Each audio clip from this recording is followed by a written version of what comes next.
नमस्कार। सुबह के 8 बज चुके हैं और वक्त हो चला है टॉप एजेंडे का। मैं हूं आपके साथ ऋतु तिवारी पोखरियाल। बुलेटिन की शुरुआत करेंगे। सिंचाई विभाग की समीक्षा बैठक करेंगे सीएम योगी आदित्यनाथ। सुबह 11 बजे सीएम योगी आदित्यनाथ क्या सिंचाई विभाग की करेंगे समीक्षा बैठक। वित्तीय वर्ष 2022-23 में आवंटित बजट के व्यय की होगी समीक्षा। 5 कालिदास मार्ग लखनऊ के समाकक्ष में ये बैठक आयोजित होगी। तो 5 कालिदास मार्ग लखनऊ के सभा कक्ष में ये बैठक समीक्षा बैठक है। सिंचाई विभाग की ये समीक्षा बैठक। तो समय समय पर सीएम योगी आदित्यनाथ हर विभाग की समीक्षा बैठक लेते रहे हैं। क्या कुछ व्यय किया गया है, इसके साथ ही क्या अभी उस विभाग में कार्य किया जा रहा है, इसकी जानकारी लेते हैं। इसके साथ ही आपको बता दें आज सिंचाई विभाग की यह समीक्षा बैठक है। 2022-23 के व्यय को लेकर तमाम जानकारी लेंगे। तो सुबह 11 बजे सीएम योगी आदित्यनाथ सिंचाई विभाग की समीक्षा बैठक लेते हुए नजर आएंगे।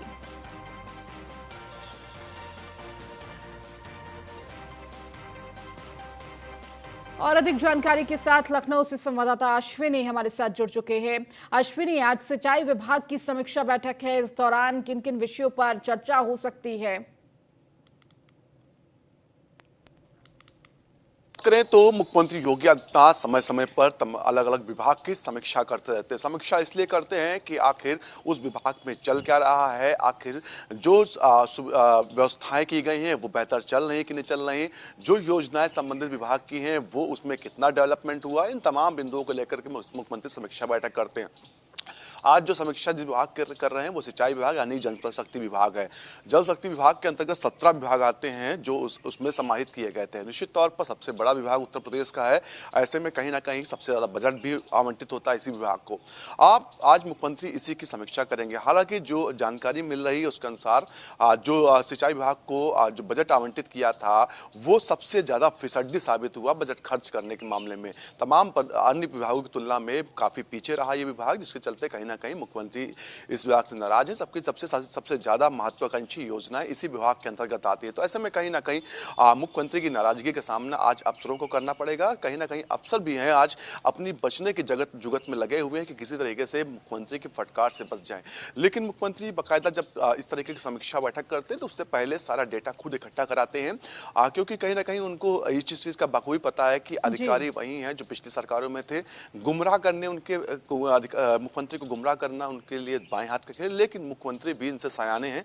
बाकायदा पूरी डेटा तैयार करवाते हैं, किस जिले में कौन कौन सी योजनाएं चल रही, किस सन में शुरू की गई थी, अंतिम तिथि खत्म करने की कौन सी सन थी और कितना बजट इसको आवंटित हुआ था, कितने बजट की और आवश्यकता हुई थी। इन तमाम चीजों को लेकर के बैठते हैं मेज पर। उसके बाद अधिकारियों से पूछते हैं कि आखिर आपके विभाग में क्या चल रहा है। निश्चित तौर पर अधिकारी के पास तब जवाब नहीं होता है। ऐसी तमाम जब योजनाएं होती हैं उनको लेकर के मुख्यमंत्री का साफ कहना है कि समय सीमा का विशेष ध्यान रखा जाए, क्योंकि उनका मानना है कि किसी भी जो योजना होगी उस समय सीमा अगर से पहले काम कर लिया जाएगा तो निश्चित तौर पर सबसे फायदा होता है, वो होता है धन का, पैसा का बचत होती है। साथ ही साथ वो योजना वहां के क्षेत्र के लोगों के लिए जो उससे संबंधित लोग हैं उनको जल्द से जल्द उपलब्ध हो जाती है। तो ऐसे में कहीं ना कहीं तमाम बिंदुओं को लेकर के आज मुख्यमंत्री समीक्षा करेंगे। इस दौरान जो आला अधिकारी होंगे विभाग से जुड़े हुए मौजूद रहेंगे। जी ठीक है अश्विनी, आप लगातार जुड़े रहिए और भी खबरों पर आपसे अपडेट लेंगे। खबरों में आगे बढ़ेंगे। यूपी के मंत्रियों को जिले का प्रभार दिया गया है। जिलों के लिए प्रभारी मंत्री घोषित किए गए हैं। 49 मंत्रियों को जिले का प्रभारी बनाया गया है। 75 जिलों के लिए प्रभारी मंत्री तय किए गए हैं। सूर्य प्रताप शाही को अयोध्या और आजमगढ़ की जिम्मेदारी दी गई है। तो जिलों के प्रभारी बनाए गए हैं मंत्री। आगे आने वाले चुनावों को लेकर, इसके साथ ही विकास कार्यों को लेकर कहीं ना कहीं इन मंत्रियों पर ये प्रभार 49 मंत्रियों पर जिले का प्रभार दिया गया है। 75 जिले हैं और 75 जिलों के मंत्री प्रभार दिए गए हैं मंत्रियों को। तो सूर्य प्रताप शाही को अयोध्या और आजमगढ़ का प्रभार दिया गया है। यूपी के मंत्रियों को जिले का प्रभार सौंपा गया। और ज्यादा जानकारी के साथ अश्विनी हमारे साथ लगातार जुड़े हुए हैं। अश्विनी, मंत्रियों को अब जिले का प्रभार दिया गया है, इस दौरान क्या क्या चीजें देखने को मिल सकती हैं? बिल्कुल बात करें तो 2024 का लोकसभा चुनाव को लेकर के भारतीय जनता पार्टी पूरी तरह तैयार हो चुकी है। अभी देखा गया था दिल्ली में राष्ट्रीय कार्यकारिणी की भारतीय जनता पार्टी की बैठक हुई थी, जिसमें एजेंडे तय किए गए थे कि आखिर किस राज्य के लिए कौन सा एजेंडा रहेगा, किन बिंदुओं को लेकर के जनता के बीच जाना। उसके बाद उत्तर प्रदेश में भी कार्य समिति की बैठक हुई थी और जो केंद्र नेतृत्व ने जो एजेंडा तय किया था, फिक्स किया था, उसको कहीं ना कहीं जनता तक पहुंचाने के लिए कार्य समिति में जो सदस्य थे उनको बुलाया गया था, बाकायदा उनको ब्रीफ किया गया था। निश्चित तौर पर आज भारतीय जनता पार्टी है कहीं ना कहीं घर घर पहुंचना चाहती है, जिसको लेकर के बाकायदा तैयार करती है। इस बार फिर एक बार फिर बदलाव हुआ है। मुख्यमंत्री ने तमाम जो मंत्री हैं उनको नई जिम्मेदारी दी गई। उत्तर प्रदेश में वर्तमान समय में 48 मंत्री हैं जिनको जिम्मेदारी दी गई। साथ ही साथ जो कैबिनेट मंत्री हैं, स्वतंत्र प्रभार मंत्री हैं, उनको दो दो जिलों की जिम्मेदारी दी गई। वहीं पर जो राज्य मंत्री हैं उनको अटैच किया गया और एक जिले की जिम्मेदारी दी गई। निश्चित तौर पर कहीं ना कहीं भारतीय जनता पार्टी अब तक पूरी तरीके से चुनावी मूड में आ चुकी है और 2024 को लेकर के हर कदम उठा रही है। मुख्यमंत्री ने कल एक बैठक बुलाई थी, जिसमें मंत्रिपरिषद की बैठक हुई थी और साथ ही साथ मंत्रिमंडल की भी बैठक हुई थी और साथ ही साथ रात में भोज का भी कार्यक्रम रखा गया था, जिसमें जो मोटे अनाज थे उसके वो खाने के लिए दिए गए थे मंत्री को। साथ ही साथ मुख्यमंत्री ने तमाम मंत्रियों को ब्रीफ किया था कि वो अब जनता के बीच जाएंगे और लगातार जनता के संपर्क रहेंगे। साथ ही साथ एक तरीके से अपने जो प्रभाव वाले जिले हैं उनकी समीक्षा करेंगे। समीक्षा की रिपोर्ट जो होगी वो मुख्यमंत्री तक भेजी जाएगी और उसके बाद कहीं ना कहीं आकलन होगा कि जो अधिकारी हैं वो कैसा काम कर रहे हैं, जनता की जुड़ी हुई सुविधाएं जो उनको मिलनी चाहिए वो दे पा रहे कि नहीं दे पा रहे। साथ ही साथ आने वाले समय में कार्रवाइयां जो भी अधिकारियों पर होंगी या हर जिला नया दिया जाएगा या हटाया जाएगा उनको उसी आधार पर होंगे। निश्चित तौर पर मुख्यमंत्री ने साफ तौर पर अधिकारी मंत्रियों से कहा है कि हर सप्ताह जो है जिलों में जाना होगा, वहां बाकायदा वहां पर लोगों से मुलाकात करनी होगी, क्योंकि 2019 का लोकसभा चुनाव हुआ था, उसमें कई सीटें ऐसी थी जहां पर भारतीय जनता पार्टी को हार का सामना करना पड़ा था। तो ऐसे में कहीं ना कहीं इस बार भारतीय जनता पार्टी 80 में 80 का लक्ष्य लेकर चल रही है। हालांकि पिछले चुनाव की जो 2019 का चुनाव हुआ था लोकसभा का, उसकी परिस्थिति कुछ और थी, क्योंकि उस समय बसपा और सपा एक साथ लड़ रही थी। तो ऐसे में कहीं ना कहीं भारतीय जनता पार्टी को थोड़ा सा नुकसान हुआ था, लेकिन भारतीय जनता पार्टी को इस बार उम्मीद है कि वो बेहतर परफॉर्मेंस करेंगे और 80 में 80 सीटें जो है जीतेंगे। हालांकि स्थिति क्या रहेगी तो चुनाव जब होगा, रिजल्ट आएगा तब पता चलेगा, लेकिन भारतीय जनता पार्टी अभी से ही निकाय चुनाव को लेकर के साथ ही साथ लोकसभा चुनाव को लेकर के फूंक कदम रख रही है। जी सुनिए, हमारे साथ जुड़े रहने के लिए, तमाम अपडेट देने के लिए आप लगातार बने रहिए और भी खबरों पर आपसे अपडेट लेंगे। सीएम आवास पर मिलेट्स रात्रि भोज का आयोजन मुख्यमंत्री योगी आदित्यनाथ ने किया। आयोजन मंत्रियों और वरिष्ठ अधिकारियों के साथ ये डिनर किया गया। दोनों डिप्टी सीएम समेत सभी मंत्री इस दौरान मौजूद रहे। मंत्रियों और वरिष्ठ अधिकारियों के लिए ये डिनर का आयोजन किया गया। इसके साथ ही साथ कैबिनेट के 21 प्रस्तावों पर भी मुहर लगी है। मिलेट्स की खेती, प्रसंस्करण और उपभोग को बढ़ावा देने के लिए यूपी मिलेट्स पुनर्नोद द्वारा कार्यक्रम के संचालन के प्रस्ताव को अनुमति मिली है। तो अश्विनी हमारे साथ लगातार जुड़े हुए हैं। अश्विनी, कल तमाम मंत्रियों और अधिकारियों के साथ डिनर देखने को मिला था।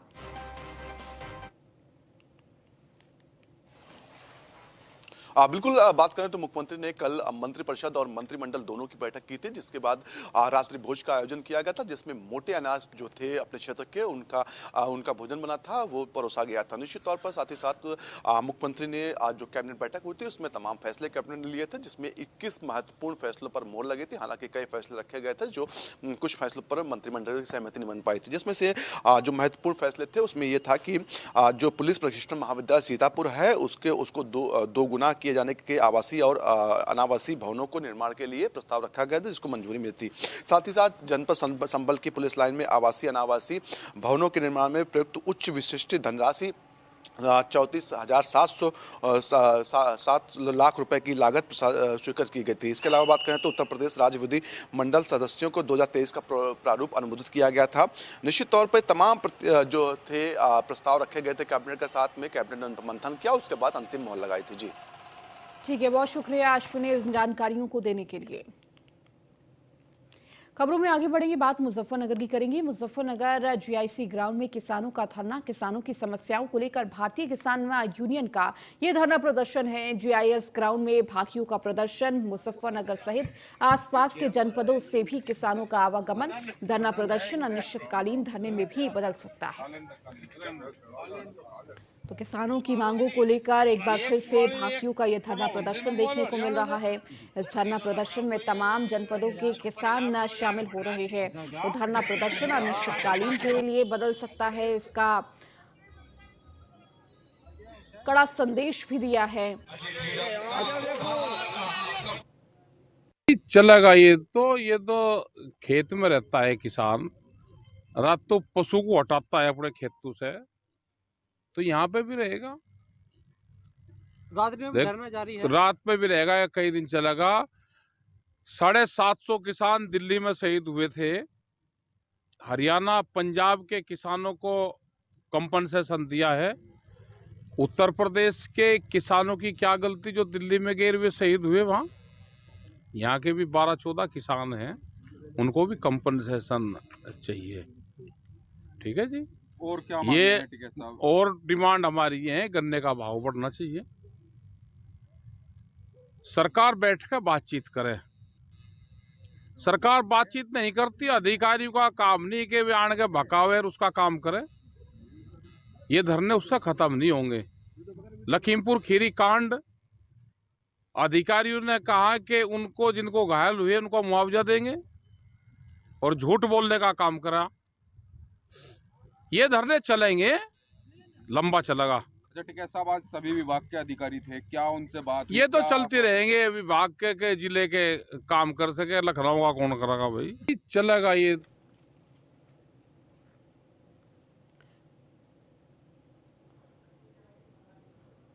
और अधिक जानकारी के साथ हमारे संवाददाता सचिन जौहरी हमारे साथ जुड़े हुए हैं। सचिन, क्या जानकारी मिल रही है इस पूरे धरना प्रदर्शन को लेकर? देखिए, लगातार किसानों की मांगों को लेकर भाकियू अपनी आवाज उठाता रहा है और इसी को लेकर एक बार फिर से ये धरना प्रदर्शन, और राकेश टिकैत साफ कहते हुए नजर आए कि ये धरना प्रदर्शन लगातार चलता रहेगा। जी बिल्कुल, देखिए किसानों से जुड़ी हुई कुछ लोकल समस्याएं थी यहाँ पर, उन्हीं को लेकर ये कल धरना प्रदर्शन शुरू किया गया था। लेकिन देर रात तक जो भारतीय किसान यूनियन के राष्ट्रीय प्रवक्ता है, उन्होंने अपनी मांगे जो है, उन्होंने कहा कि जो गाजीपुर में किसान शहीद हुए हैं उनको मुआवजा मिलना चाहिए, और जो आवारा पशुओं की ये समस्या है वो सिर्फ मुजफ्फरनगर ही नहीं पूरे प्रदेश में एक बड़ी समस्या बन चुकी है, तो इस समस्या का भी निस्तारण होना चाहिए। बिजली बिल जो सरकार ने कहा था कि किसानों को बिजली फ्री में देंगे, अब मीटर लगाए जा रहे हैं, तो ये कई समस्याएं भारतीय किसान यूनियन ने गिनाई है और जिनका निस्तारण के लिए अब अनिश्चितकालीन धरना जो मुजफ्फरनगर में शुरू हो चुका है। आपको बता दूं, जीआईसी ग्राउंड में देर रात यहाँ पर झोपड़ियां बना दी गई हैं, दर्जनों झोपड़ियां यहाँ पर है, किसान यहाँ पर रह रहे हैं। ऐसी ठंड में, खुली ठंड में यहाँ पर किसान रह रहे हैं, और राकेश टिकैत स्वयं यहाँ पर रात्रि प्रवास किया। इसके साथ ही साथ सचिन, किस तरह की मांगे हैं जो लगातार किसानों के द्वारा की जा रही हैं? कौन कौन सी ऐसी मांगे सामने आ रही हैं? देखिए, ये क्षेत्र गन्ना बेल्ट कहा जाता है, तो यहाँ पर गन्ने का भुगतान एक बड़ी समस्या है। कुछ मिलें हैं, जैसे बजाज की शुगर मिल है, जिसका पिछले साल का भी बकाया अभी भुगतान नहीं हो पाया है, तो वो एक बड़ी मांग है। गन्ने का दाम अभी तक घोषित नहीं हो पाया है, तो गन्ने का दाम भी घोषित करने की मांग है, उसे बढ़ाने की मांग है। बिजली बिल जो एक बड़ी समस्या किसान के सामने आ गया है, उसके 12 पर जो मीटर लगाए जा रहे हैं उसका विरोध यहाँ पर किसान कर रहे हैं। और आवारा पशु जो एक बड़ी समस्या किसान के सामने बनकर खड़ी हो चुकी है, तो आवारा पशुओं को उसके निस्तारण की भी बड़ी मांग की जा रही है। जी ठीक है, बहुत शुक्रिया सचिन इन जानकारियों को देने के लिए। सिद्धार्थनगर में महोत्सव का शुभारंभ करने आए मंत्री दयाशंकर मिश्रा ने न्यूज़ 1 इंडिया से संवाददाता सद्दाम खान से खास बातचीत की है। क्या कुछ कहा है, आइए आपको सुना दें। हमारे साथ बात करने के लिए मौजूद हैं राज्य मंत्री स्वतंत्र प्रभार दया सिंह मिश्र दयालु जी। सर, आज आपका सिद्धार्थनगर जिले में दौरा था, आपने यहाँ पर कपिलवस्तु महोत्सव का शुभारंभ किया। सर, अब आयुष विभाग के मंत्री हैं। सर, जो डॉक्टर्स आते हैं पढ़ाई करने के बाद भी वो आयुष को छोड़कर सबसे ज़्यादा एलोपैथ की दवाएं लिखते हैं, ये बेहतर है, इसको लेकर आपकी क्या? देखिए, कोरोना का काल आपने देखा कि सारी दुनिया जब दवा और टीके के बगैर तड़प रही थी, तो उसको आयुष के काढ़े ने ही सबको एक जीवन जीने की राह दिखाया। सब लोग गिलोय का काढ़ा, कोई दालचीनी का काढ़ा, कोई तुलसी और मरीच का काढ़ा, और संसार को, लोगों को लगा कि दवाओं के बगैर भी कुछ ऐसी चीज़ें हमारी धरती पर हैं। और हमारी यह विधा तो हज़ारों हजार वेदों से, आयुर्वेद, अथर्ववेद की उपशाखा आयुर्वेद है और ऋषियों की, मुनियों के द्वारा सिद्ध की गई ये विधा है। चाहे आयुर्वेद हो, होम्योपैथ हो, यूनानी हो, सोवा रिगपा हो, नेचुरोपैथी हो, योग हो, ये सारी विधाएं दक्षिण भारत में सिद्धा प्रचलित है। पहाड़ों पे सोवा रिंगपा, जिनका जन्म भगवान गौतम बुद्ध के द्वारा जिस विधा का जन्म कराया गया, वो सोवा रिगपा है जो पर्वतीय अंचलों में प्रचलित है। इन सबको मिला के इस देश के महान नेता माननीय नरेंद्र मोदी जी ने आयुष मंत्रालय का गठन किया। योग को उन्होंने संकल्प लिया तो योग को सारी दुनिया में स्थापित करा दिया। वैसे ही उन्होंने संकल्प लिया है आयुर्वेद और इन विधाओं को सारी दुनिया में आयुष को स्थापित करने के लिए। आने वाला कल, मैं बड़े यकीन के साथ आपको विश्वास दिलाता हूं कि सारी दुनिया आयुर्वेद, आयुष को भी गले लगाएगी। आने वाला कल हमारा है।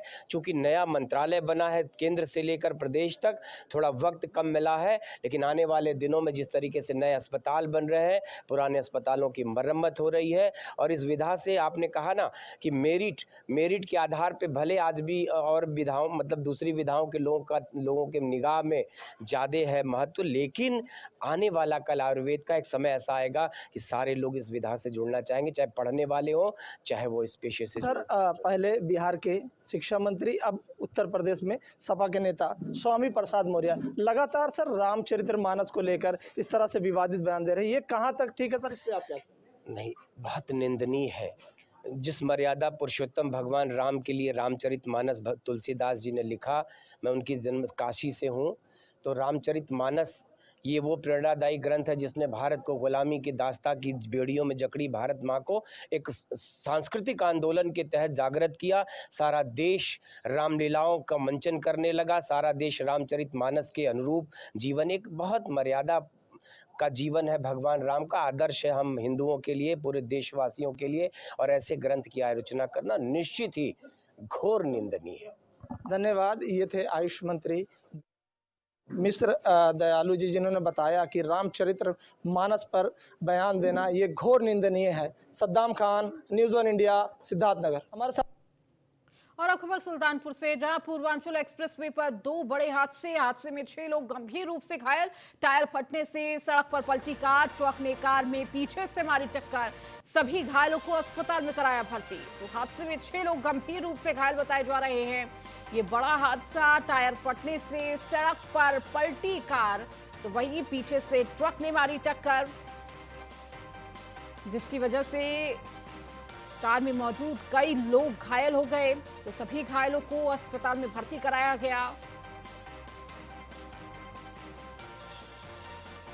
सुल्तानपुर से ये खबर आपको दे रहे हैं। पूर्वांचल एक्सप्रेसवे पर दो बड़े हादसे देखने को मिले हैं। हादसे में 6 लोग गंभीर रूप से घायल हुए हैं। टायर फटने से सड़क पर पलटी कार और पीछे से ट्रक ने टक्कर मार दी, जिसमें कई लोग घायल हुए। हालांकि घायलों को तुरंत अस्पताल में भर्ती कराया गया।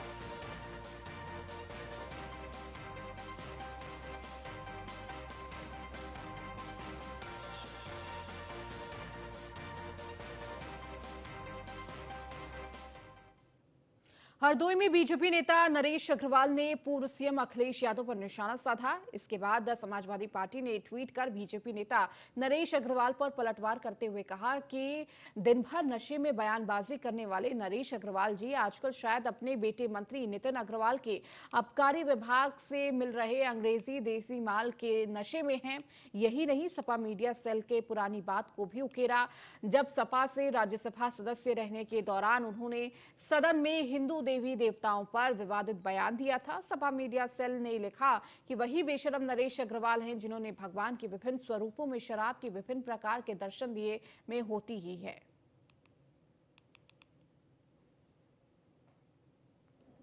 अखिलेश जी को सोचना चाहिए शांति का मतलब हाँ होती है। अगर अखिलेश जी रामचरितमानस तो भगवान राम के विरोध में हैं तो उनके खुल के कह देना चाहिए कि हम अल्लाह को मानते हैं, हम राम को नहीं मानते। अखिलेश जी को सोचना चाहिए शांति का मतलब। अब खबर गोंडा से है, जहां फोरबिसगंज में शिक्षक की हत्या का मामला। जनता इंटर कॉलेज इटिया थोक में शिक्षक की हत्या। सिर पर भारी चीज मारकर शिक्षक की हत्या की गई। शिक्षक की हत्या के समय 3 लोग घर पर थे। हत्या के बाद घर से तीनों लोग हुए फरार। पारिवारिक कलह में शिक्षक की हत्या की आशंका। फोरबिसगंज में किराए के मकान में रहता है शिक्षक। सूचना मिलते ही मौके पर पहुंची पुलिस जांच में जुटी। गोंडा के फोरबिसगंज पंतनगर का ये पूरा मामला।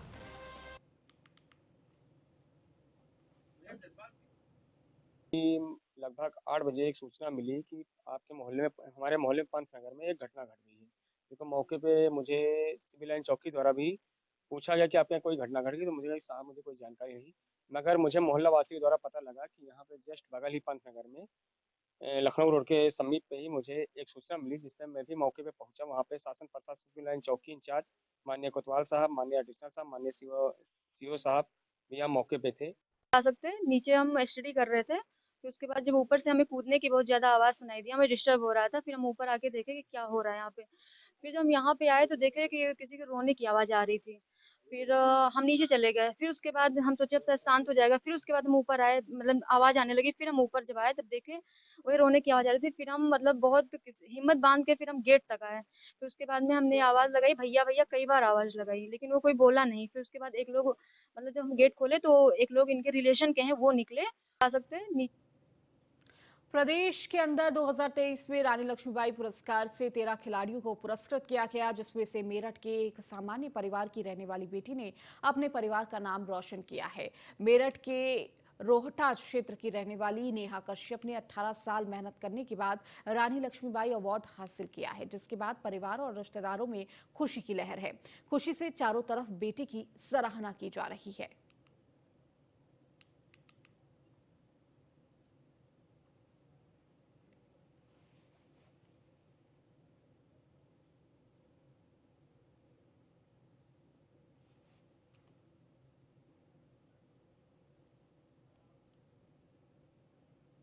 प्यार को देश दुनिया की सरहदें नहीं रोक पाता, जिसका जीता जागता उदाहरण एटा के आवागढ़ कस्बे के देखने को मिला है, जहां स्वीडन से चलकर एक विदेशी युवती शुक्रवार को एटा जिले के आवागढ़ कस्बा में पहुंची। युवती का एटा के रहने वाले युवक पवन से पिछले 10 साल से फेसबुक पर प्यार चल रहा था। यहां पहुंचकर दोनों ने हिंदू रीति रिवाज के साथ पारंपरिक रूप से विवाह किया। वहीं बड़ी संख्या में लोग इस अनोखी शादी को देखने भी पहुंचे हैं। इस शादी की खूब चर्चाएं भी हो रही है। कस्बा आवागढ़ निवासी गीतम सिंह मोटरसाइकिल की रिपेयरिंग का काम करते हैं। उनका पुत्र पवन बीटेक करने के बाद देहरादून में नौकरी करता है।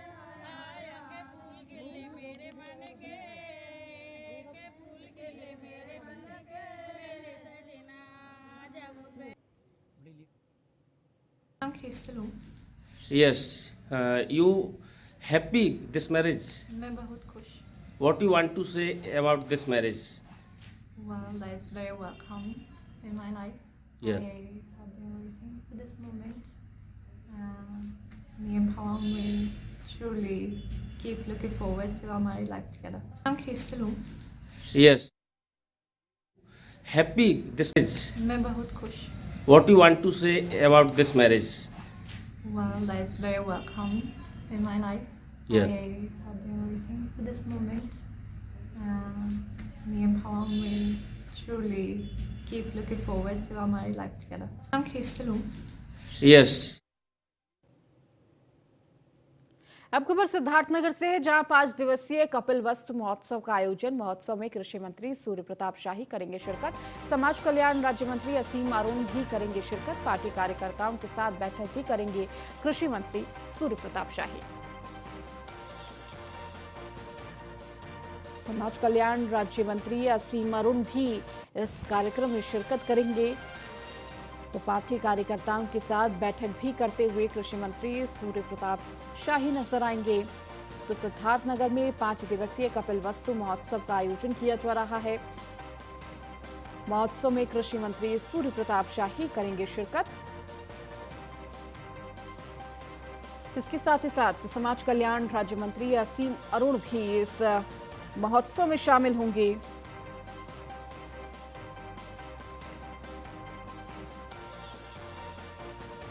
तो 5 दिवसीय कपिल वस्तु महोत्सव का आयोजन किया जा रहा है सिद्धार्थनगर में और इस दौरान मंत्री इस महोत्सव में शिरकत करेंगे। खबर हरदोई से है, जहां लोकसभा चुनाव की तैयारियों में जुटी बीजेपी चुनाव के चलते सभी मंत्रियों को बनाया गया प्रभारी। जेपीएस राठौर को हरदोई जिले की दी गई जिम्मेदारी और रजनी तिवारी को कन्नौज जिले की दी गई जिम्मेदारी। आबकारी मंत्री नितिन अग्रवाल को मिला प्रतापगढ़।